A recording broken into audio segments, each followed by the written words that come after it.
models when he did those wonderful reliefs in the Tempio of Malatestiano in Rimini. I don't know. I've looked at these carvings. They feel very much like carvings done by, well, Eric Gill believed that clay was a dreadful idea to work from a clay model, that you should conceive straight into the stone. I don't know about that. I felt very much that the carvers needed guidance. They wanted the images to be fully resolved, and in order to do that, I had to actually manipulate them in clay. The other constraint was to get the curvilinear quality of a bit of decorated Gothic. The way the figures flow, you get this wonderful sinuous quality. And of course they were to be conceived head to foot, running in a linear way. And then there were the technicalities of casting these clay models in their plaster jackets into an addition of plaster. And I also did several additions of resin, but the resin shrank. It reduced in size. So the carvers were copying from plaster, which is exactly 1-to-1 scale. So here you see a piece of metal, piece of shim being pushed in to create the division behind the freestanding part. So you can separate these, partitioning these parts off, you see. So there were all sorts of technicalities which had to be overcome during the process. And here is that scene being copied by one of the carvers. There is the stone, and here is the modello. And you can see here that my remit was just one facet of that particular voussoir. There was actually another whole facet of it, little facade, which contained a flowing design of drapery, of foliage with little figures in it. Now, one of the great, we had a nice little phrase about the rebuilding of Berlin, that it's at once impressive and at once disappointing. And this is the case with this. I think it can't fail to be impressive, but to me, anyway, it was a deep disappointment that I wasn't allowed to oversee the carving. My remit stopped when I delivered the cast to York. And from then onwards, it was the carvers slavishly copying my modellos. And this, to me, is mad. You know, the great potential of pushing those designs further by the carvers in stone was lost. All that was lost. The carvers wanted me to be there, but because of local politics, it just didn't happen. So there we go. Anyway, so that shows the sculptures now built in conjunction with the other carved ornament. The outer order is plain, and so on. There it is being built in, and the whole doorway will be revealed this June. But I want to now run through the 16 scenes as I conceived them. This is the creative element of the project. The Dean and Chapter gave me a list of titles with a few suggestions, but primarily it was left to me to interpret the scenes. So I'll just run through them, and I'm putting in a few little, a bit of data, a bit of sort of information that I looked at while I was conceiving these ideas. The creation of the universe with God's hand.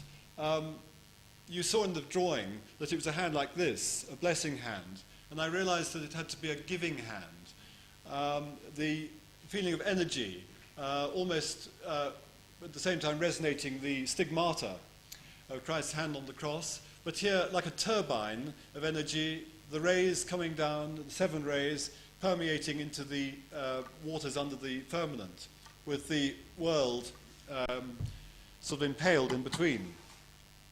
And the creation of Adam and Eve, here a new idea of them created together in God's hands, being unfurled like little birds or a butterfly or whatever, and it's at the moment that they're looking into the world that God has created and before they've noticed each other.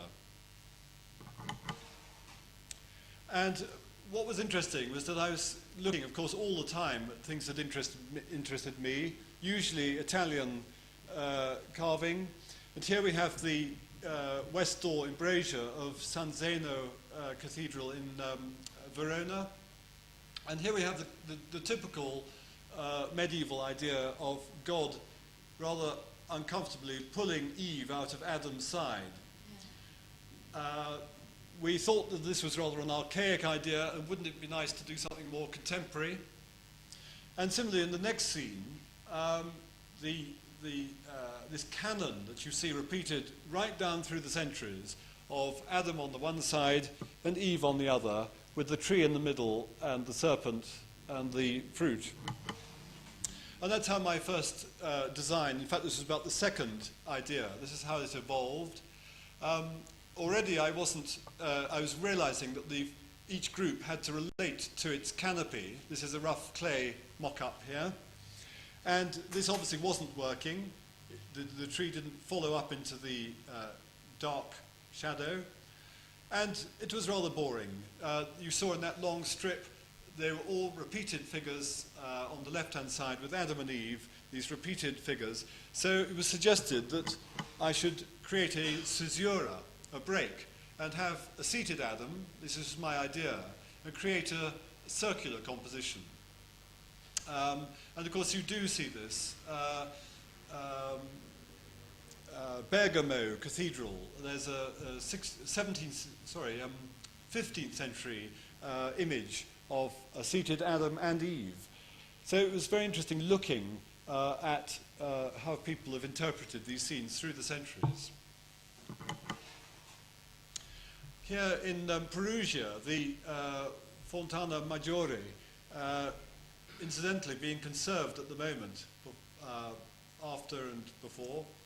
Here we have the usual scene of Adam and Eve and the tree and the serpent again. But here, interestingly, I was very interested in this because this was done 50 years before the Great West Door at York. This was completed in about 1277, literally 2 generations before York Minster's door was done. And it was nice to imagine how international Gothic would have spread across to northern England. And here in this scene, the next scene on in Genesis, we have Adam and Eve being expelled from the Garden of Eden, covering themselves in shame with the fig leaves. And there is God's hand pointing them out. Well, my interpretation of this was a pragmatic Adam. He's hastily covered himself and he's now covering Eve. And to get over the feeling that at least they have themselves in amidst this tragedy, this disgrace, this fall, at least they have human companionship. And notice the tree still in the background. And the tree is still further away now, disappearing into the background as they are banished from the Garden of Eden. And even I don't have the angel with the flaming sword, because I tried to keep these compositions very simple, restricted to just 2 figures. I got the feeling, I hope, of a wind sort of blowing them out of the Garden of Eden. And rather than the usual image, such as the Masaccio of the 2 figures facing in the same direction, I thought it would be interesting to play with the idea of a Janus figure, such as seen on bridges in antiquity, where you're looking backwards and forward at the same time. And the idea of Eve looking back into the Garden of Eden, regretting what they're losing, and he is anxious, reluctant about what they're going to, leaving the familiar world and going to a new world. And here they are in their new world, with developing their technology. The tree has been substituted for their primitive hut, a thatched roof, and we see Eve spinning proudly, and they almost get a feeling of endurance, companionship in labour, and being bonded together in labour. So there was a feeling of being bonded tightly together. And the Eve pose was my paying homage to almost like a memory of one of the best preserved images on the existing doorway here of Eve spinning. So my image is actually related very much to that. And I like to think that's a medieval one, although some people have said that it could be an early 19th century copy. Eve wearing the same dress, treading on the serpent. I wanted to get a feeling of a very hierarchical person, almost like a godlike figure, and yet at the same time she's a young woman in conflict with a deadly animal. And to get over the feeling of at once keeping it at bay and yet fearful of it. So there's a feeling of dynamism, almost a dancing pose, and this sort of spiral effect. And of course, all the way along, I was conceiving the ideas, modelling literally in a plastic state my ideas as they came to me, and then, of course, I was using models. I was actually using friends and so on as a reference point. So here we have the three scenes of Noah, which we'll see in a minute, Eve treading the serpent, the rejected Cain, and one of the angels in a later scene. A lot of study went into drapery. In fact, I ended up rigging up cloth on frameworks and fabricating things. There's a tremendous amount of artifice. At no point was I copying directly from photographs. But anyway, so there is that figure worked into that scene. The idea of God judging these two people in a very arbitrary way, very confusing to us mere mortals. Why is this great God accepting this sacrifice and rejecting this one, which I want to show is equally well made? Incidentally, this idea I did lift straight off the little relief of the same scene on the west front of Bergamo Cathedral.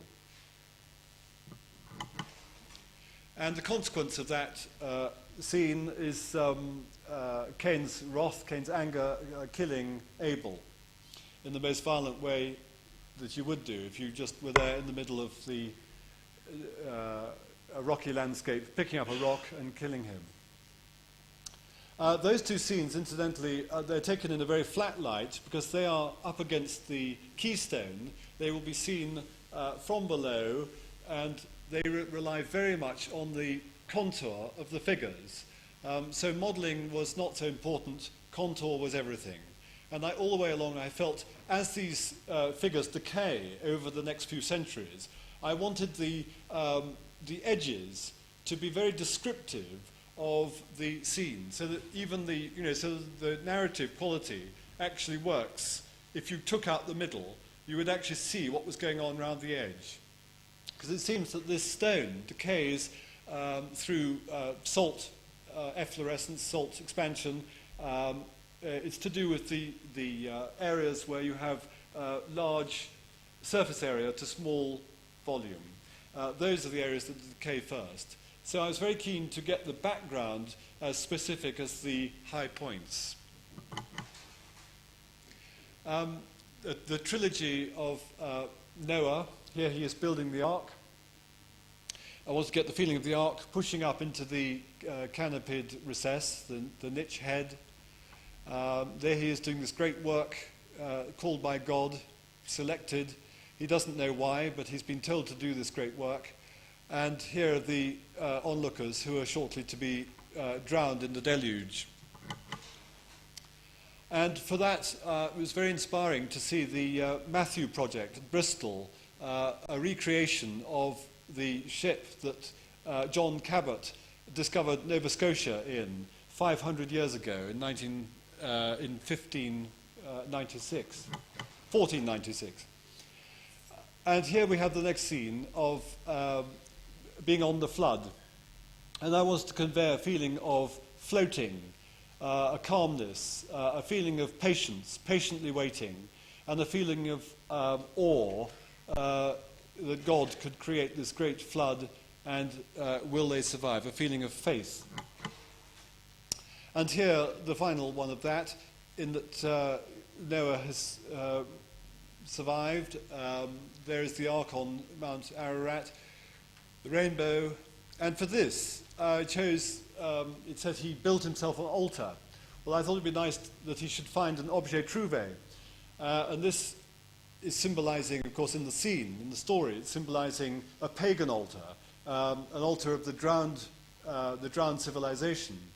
But in fact, it's a copy of a little altar about that size that was found underneath York Minster itself in 1969 when the foundations were secured and the whole area was excavated into a museum. So that's actually it's actually bringing the story of York Minster into Genesis, which is quite apt because Constantine was proclaimed emperor in York in the year 313, I think, 313. Well, it was rather amazing that having done that scene and thought that I'd come up with a novel idea of having Noah offering to God at a Roman altar, here we have a 16th century fresco in the Villa d'Este in Tivoli, where just that is happening. And incidentally, notice the Pantheon on the ark. I think that's great fun. Well, going on, we have a sort of intermission scene, again showing how powerful God is, the Tower of Babel, man getting too clever for himself, rising up to heaven, and there is God's hand striking down the tower, almost camouflaged within the collapsing debris. I studied falling buildings a lot, and the idea of this actually came from photographs of the Campanile of St. Mark in Venice collapsing in 1902. And the idea of this was from photographs of conservation reports of Venetian palaces subsiding into the canals. Here we have a hapless mason caught in the deluge. And a scene which, so far as anybody knows, has never been illustrated before by chance, but it was thought by the Dean and Chapter, and I think quite rightly so, to be a very important scene, the first of the final trilogy of Abraham, this great patriarch who is called by God to leave home. And he's leaving quite confident that he knows that it's the right thing to do, but he's got to convince his family here, who at the moment are unconvinced. And there is Lot, almost standing like a pillar of salt, with the generations of Abraham, the child symbolizing the whole race. And within Abraham is us. It's our destinies. It's the sort of idea of human destiny. The next scene, God further trying Abraham's faith. The three angels coming to tell him that his wife there in the tent is going to have a baby. And he's looking incredulous, can't believe it. She's 90 and he's 125 or something. The angel's wing reflecting the inverse shape of the tent's folds. And I want to get over the feeling in the folds of the tent of a mandorla, the vesica shape, often framing the Virgin Mary, this very holy person within this framework, but in this case, very organic. And of course reflecting with the folds.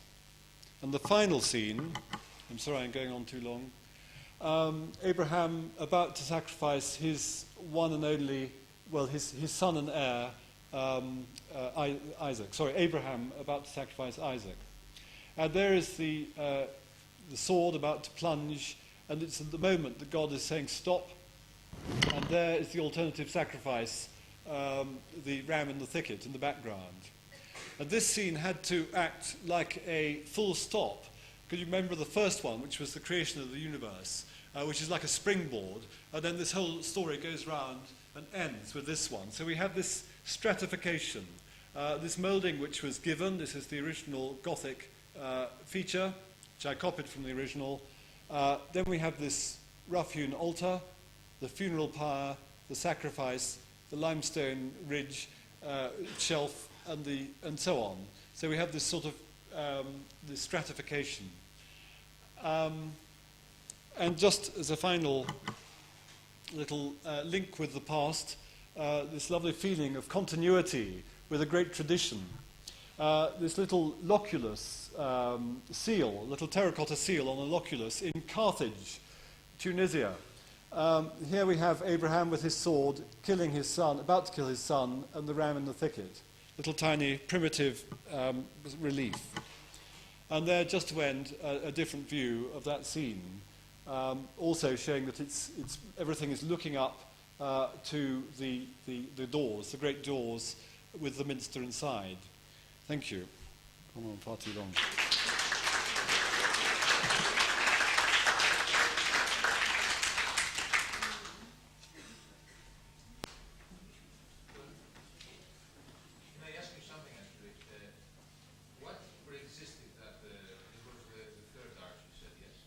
In the door.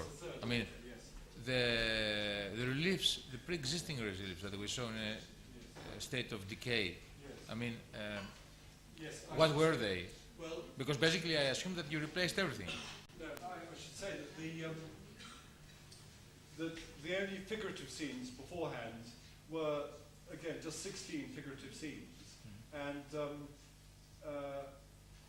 I feel more research should have been done into exactly what their significance is. But obviously they have a very long history of change and renewal.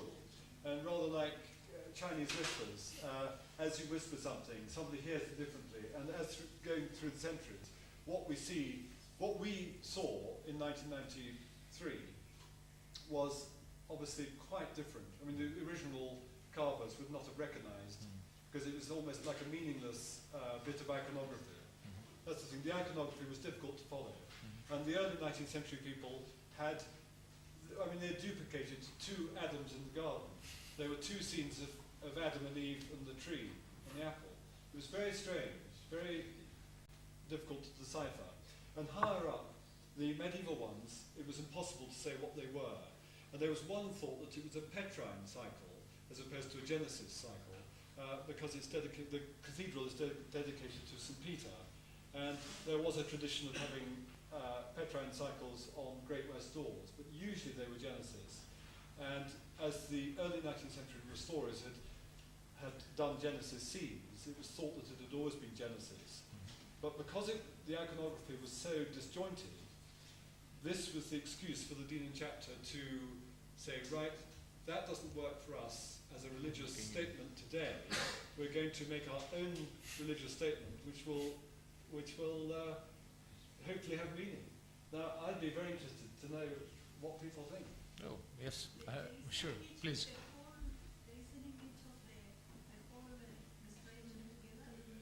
Sorry? Well, it hasn't been completed yet. It's in June. It's this June. This June is coming on, actually. So, I think we had in this apparently heterogeneous, one could say, presentations, some very interesting issues which can be raised for discussion. I mean, starting from the last one, I mean, how far this is restoration at all or not. I mean, I would like to, I don't think this is, it is a very different notion of restoration, of course.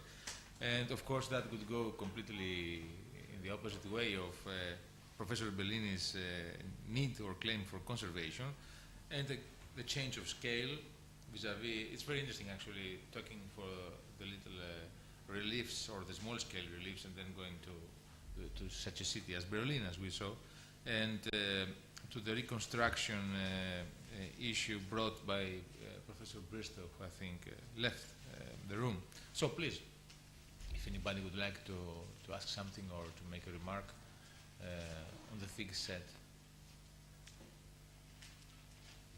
I mean, I would like to ask Mr. Professor, yes, please. Would you like to state your name and so we know who you are? Yeah, I'm Jared Hill. My question really, will be in Bristol. I think he left the room. Whether anybody else might like to throw some comments in here. Yes, really to do with the optical microscopy for the decoration analysis. Given the potential labouring which John Soane had over selecting the colour scheme for the breakfast room, that is evidenced by the documents which were researched. I wonder whether the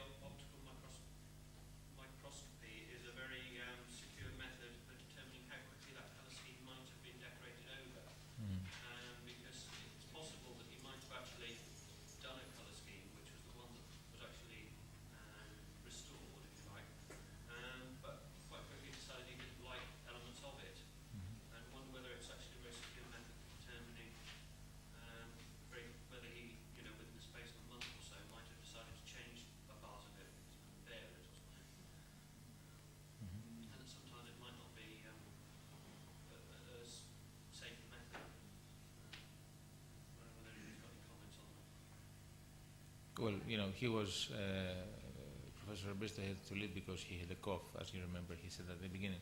And I don't know if there is anybody in the room that would like to react to that, because well, what I was going Mr. to England. probably only Dr. Bristow can answer it in detail, but if you quickly return to a sort of philosophical point about what is original. I mean, I think what I did, my view on the slides that I saw was I fully endorse what Dr. Bristow said about the end product being far more in keeping with the importance of the room than the later scheme, which was terribly bland, and certainly the layers immediately above that original scheme all seem to be of the same type. But that is. But then we're imposing our own tastes on history. But I know which of the two I would rather see, and I'm sure there was a lot more went into the research than simply that section that we saw. I mean, this is always the problem, giving a lecture or a presentation on anything that you cannot set out for everybody, all of the hours and possibly weeks and months of research which went into making a decision, and you've really got to decide whether to accept, the sort of summary at its face value, or to explore more deeply into it. I think there is somebody at the end of the room. Please.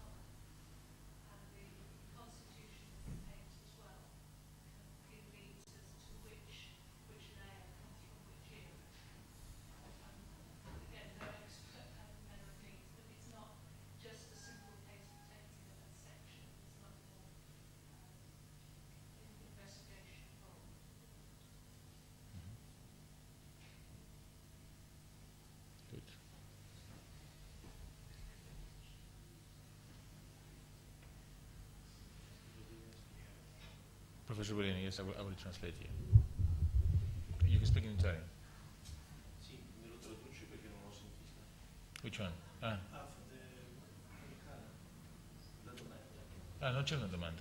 No, volevo fare un intervento. Lei era una domanda per lei. Era una domanda per il... Sì, no, per quello della stanza. Sì. E ora da me che cosa vorreste se... No, niente, pensavo volesse fare un intervento. Sì? Pensavo che lei voleva fare un intervento. Ok.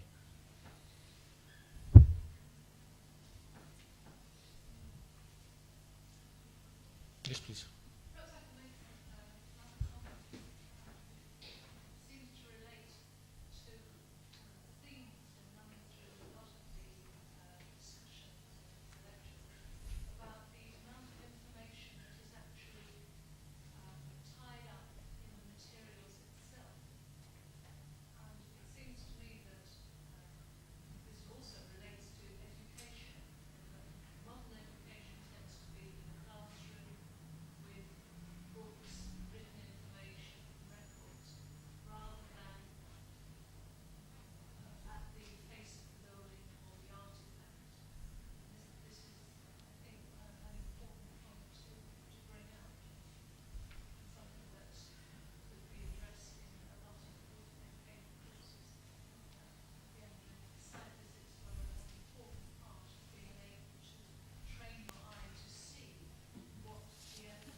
But I would like to ask the people here who are in the postgraduate course, like yourself. I believe that you would agree with what Professor Bellini said, the difference between restoration and conservation, because actually the course is called Postgraduate Course in Building Conservation. Therefore, for you, the whole issue of restoration is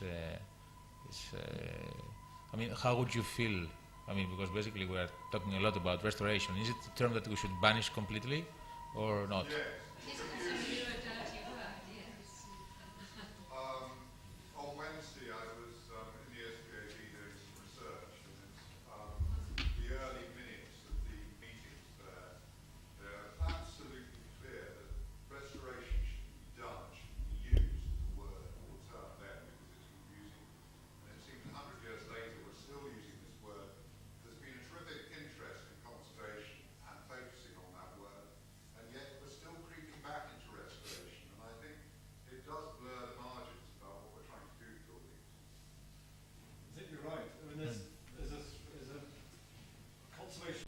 really got going, you know, as we saw this morning with the wonderful Parthenon worker, and it's absolutely wonderful how mature it's becoming, how sophisticated the techniques are becoming.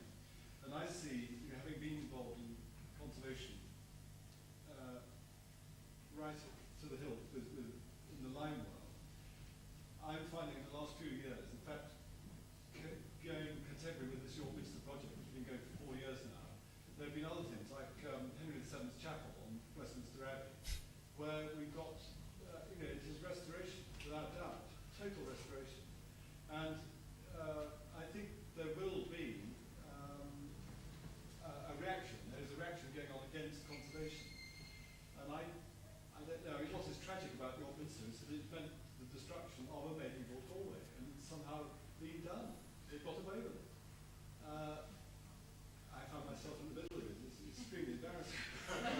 But it's an extraordinary phenomenon that we should be having Victorian-style restoration, 19th century restoration going on, while we've got, say, Salisbury Cathedral, where they are being absolutely painstaking with a real strong philosophy, a complete integrated hierarchy, you know, structure of a conservator who's there 3 days a week working, and he's the same status as the cathedral architect. You know, conservation is totally serious there. And yet we've got no respect, well, no apparent respect being paid to something which is of great cultural significance going on in another part of the country. I mean, it throws up all sorts of questions to me. How is it allowed to be done? I mean, a lot of it's to do with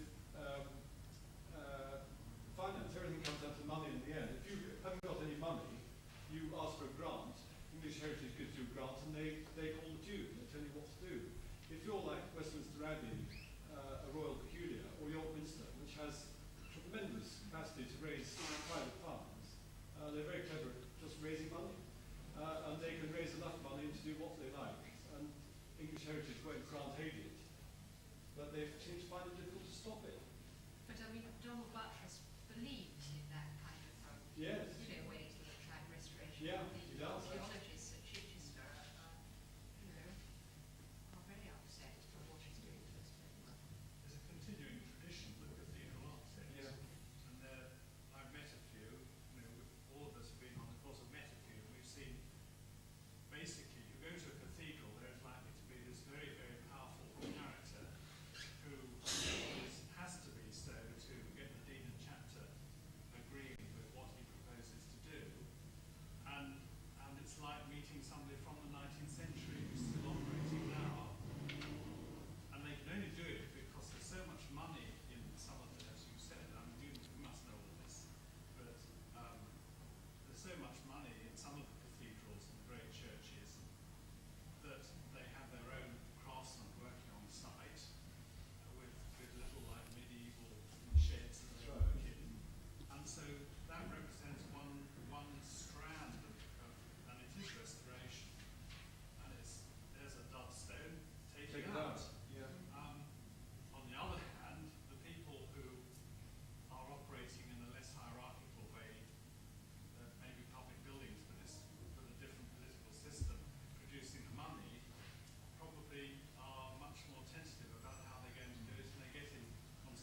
it's a cultural also, a very much a cultural issue, because in our tradition, in Byzantine churches, so to speak, which don't have the luxury of other kind of churches, related of course to the religion which is practiced within the church. No, when it comes, of course, we can build, because to build a new Byzantine church today, you can do it even post-modern, if you like, or whatever, as far as you respect a kind of so-called traditional sort of plan in terms of the ritual. So we have this kind of incredible sort of monsters spread around the country, full of concrete or whatever else, kind of heterogeneous, eclectic sort of new churches, but they respect the ritual. When it comes to the issue of conservation or restoration, of course, there's not so much to except the building itself when it has some kind of serious problems. So we talk a lot about conservation of icons. That's the only thing basically where all these notions are applied, which, as you know, the icons are also an essential part of the Byzantine churches. But there we talk only about conservation or preservation, or for doing new. So there is no issue of restoring the icons for us, never. So you can decide to make a new icon completely, and you have to have very good skills. And I believe this is your case, actually. I don't think that you're not conserving or restoring, you're making something new. I mean, this is how I would like to put it. I don't know if you would agree with that or not. And this is a very interesting issue here, Well, you have to abstract, of course, the whole Yes. work that you're doing and say, okay, No, this is in something detail. that I'm doing, and this is a new interpretation. The moment you put it in the cathedral, then it becomes restoration. Yes. Yes. I don't think that this is exactly the problem. The problem is much before that, and as I see it is, where do we draw the line between conservation and restoration? I mean, do we really say when the building is in static danger, then we can restore, so we don't lose the building? Or do we just say, okay, we don't belong to restoration whatsoever, we conserve, but in case of something unusual happening, like a bombardment or something, the building's gone, finished. We don't restore it. Yeah. I would like to write also to come back on this thing of that's about the litina. What is the litina in the verse of Lini, and also this the thing that was reading from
course, the question of the notion of the Parthenon, I think, I don't know if Mr. Zampas is in the room. Is he? Is he? No.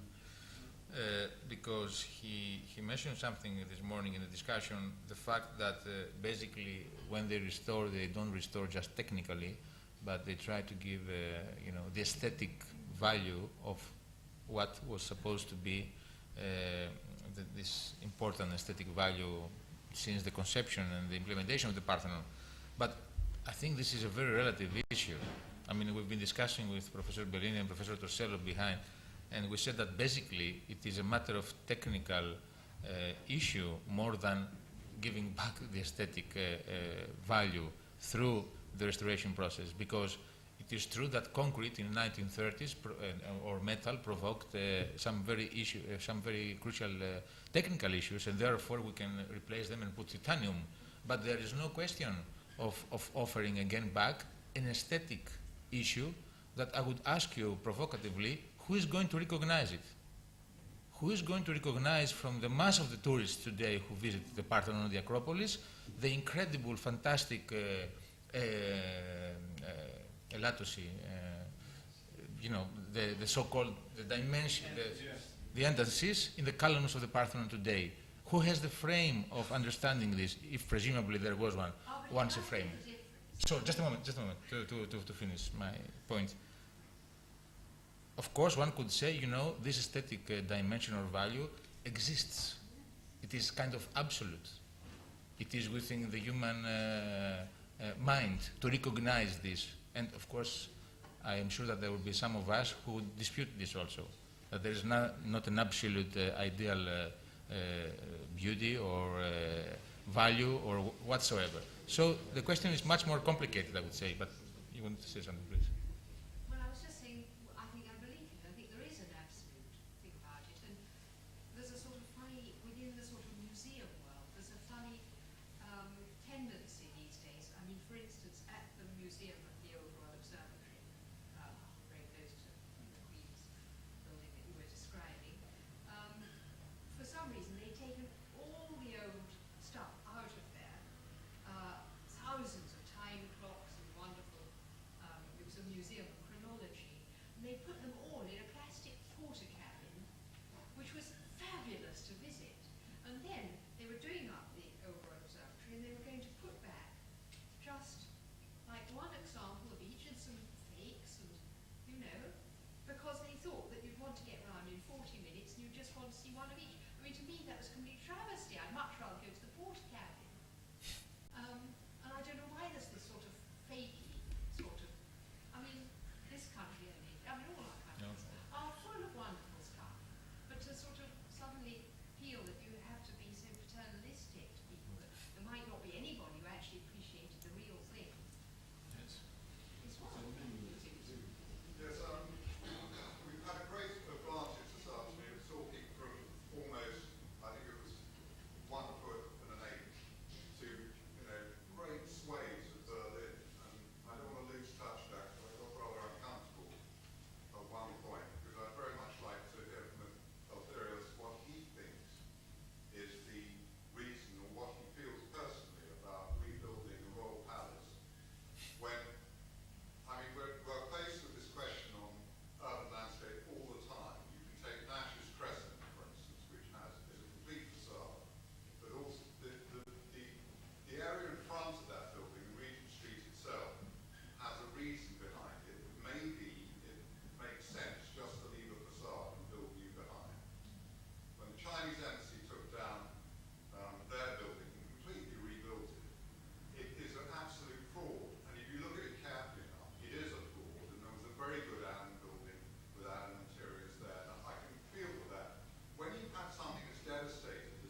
type which would be relating, if you want.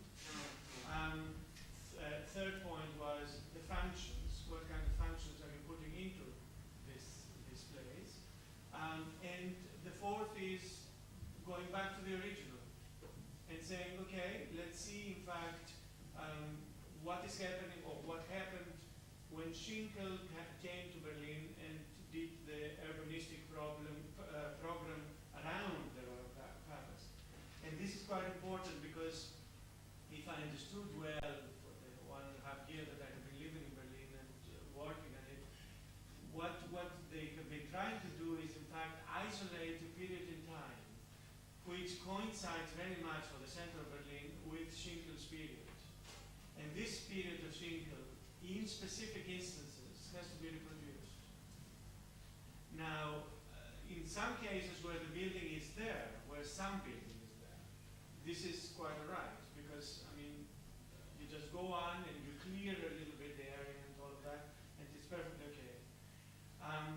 If we see in comparison, I'm bringing something new now, if we see in comparison, they are planning an extension to the Historical Museum of Berlin, which is the only Baroque building that exists in Berlin, and which they are building a glass extension by Pei, which is in the space behind the Neue Wache by Schinkel and next to this Baroque building of the Armory of Berlin. They're building this glass modern building a la Pei, as it were, which, fair enough, it's something which, you know, can add something to that particular area. We've seen what Pei did in Paris. There is a discussion about the pyramid, but in the long run, I think that we are in the 21st century almost. Every generation did something to the Louvre. Why not the 21st century not have a sign to it? So, on this kind of point, I respect what Pei did, and I think it works. Now, when we come back to rebuilding something as a facsimile of something that existed there, I have my problems. And I have great problems because of exactly this kind of idea of history that we're trying to reproduce. I mean, the philosophy is whatever is historic is sacred. We don't touch it, and we reproduce it. But we reproduce something which is supposed to be a Baroque palace in 1999 or in 2000. Fred, Therefore, Fred, I'm Fred, putting sorry. the, Fred wanted to say. It's a supplement to that. I don't see that as a problem. Renaissance architects attempted to Exactly. rebuild ancient architecture. I can't see that really as a problem. But I wondered if you'd comment, what's the social significance of the demolition of the Palace of the People in order to build a royal palace? What's the social significance May I of the invite demolition? Dr. Schneider, Mr. Schneider. I'm sure he wrote extensively about the Royal Palace, and he, of course, worked on the cultural significance of Berlin for quite a number of years. May I invite you to talk a little bit about it? Well, as an architect, of course, I share all the objections you're uttering, but the obvious situation is that the professionals, the conservators, are very hesitant or even directly hostile to the very idea of reproducing, reconstructing that palace. But strangely enough, the idea is very popular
Eleftherios. looking in that mirror called history, depends whether you like what you see or not. Correct. And I don't like what I see in this mirror image in form of the period of the palace restored, which, by the way, according to the idea which is being promoted over and over again in Berlin, has nothing to do with Schinkel. The Baroque royal palace was the counter image for Schinkel. He acted forcefully against Yeah. the overriding power of that Baroque world. His work was a new one, new era, and what people like about Berlin, or what they want to restore, to reintroduce into the image of the city, is not Schinkel's work, which lasted less than 30 years. Then everything was gone, more or less, or destroyed by counteractions, by urbanistic countermeasures. But what they like is the Wilhelminian Victorian era, Yeah. the turn of the century. Everybody's getting dizzy with these photographs. Before Schinkel was not being photographed, wasn't invented yet, but one generation later, people started taking photographs. And so history is about photographs, mainly, according to me. And take it as a fact. Fred. That wasn't my question. My question was, what is the social significance? It wasn't a question about architectural style. What is the social significance of the demolition of the Palace of the People in order to build the Royal Palace? That was my question. Because the Palace of the People was a fake from the beginning. It wasn't called Palace of the People, but Palace of the Republic. And even the name Palace of the Republic was fake. There was no palace, there was no republic. People, and to offer, to suggest this Palace of the Republic, sort of the remaining simple object of identification for the Easterners, is a very recent invention, and is sort of a kind of a subversive joke. So also this is very ambiguous. It is a travesty of the 20s idea of the People's Palace. That was very common at that time, in the beginning of the century. So that was sort of a propaganda idea of rehabilitating a stateful architecture by calling it a palace and by talking about a republic. The system was not a republican system, we know it very well. And this new Royal Palace won't have these columns. Yes, of course it would be a fake, but it wouldn't be called. Okay, why is it a more desirable fate than the Palace of the People? I wouldn't call it more desirable. It is also Then why there would it are not? many reasonable urbanistic arguments for the demolition of the GDR building and the reconstruction of the former building, or the building in its shape. Yeah. Never mind the Such a- reproduction or the reconstruction. Sima. For instance, the old museum and the arsenal, which is now the museum, really don't make much sense without this counterpart. So urbanistically, one could make an argument out of this, and the so-called Palace of the Republic is really ramming. It's like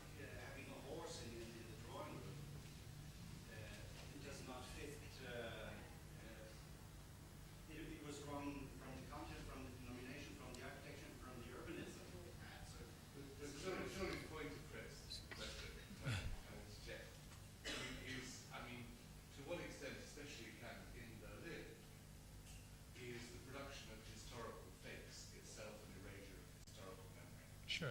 Yeah. Could I ask a specific question? Uh, I have certainly heard, and this may be complete nonsense, but I've heard it said that many of the Easterners have a certain amount of resentment about the destruction of this palace because they actually see it as part of the colonization of Eastern Germany from the West. And, is this true? This is part of the debate. But I think it's useful to kind of see that. yes.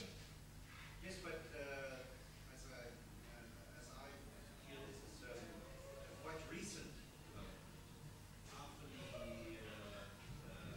reunification, not many people talk about preserving that palace. It was being promoted as sort of a symbol. I think the point is that it is a part of the with the passage of time. Yes, of course, and coming back to the idea of reproducing the royal palace, this is in times of change. People in Berlin are suffering of too much change in too little time. Everything is changing. Nothing is holding anymore, which was valid yesterday. And the tomorrow is not yet visible. And it's very normal that the solutions suggested then have the character of regression. Yeah. Regressive, but also regressive solutions are Yes. solutions. Sima was to comment on that.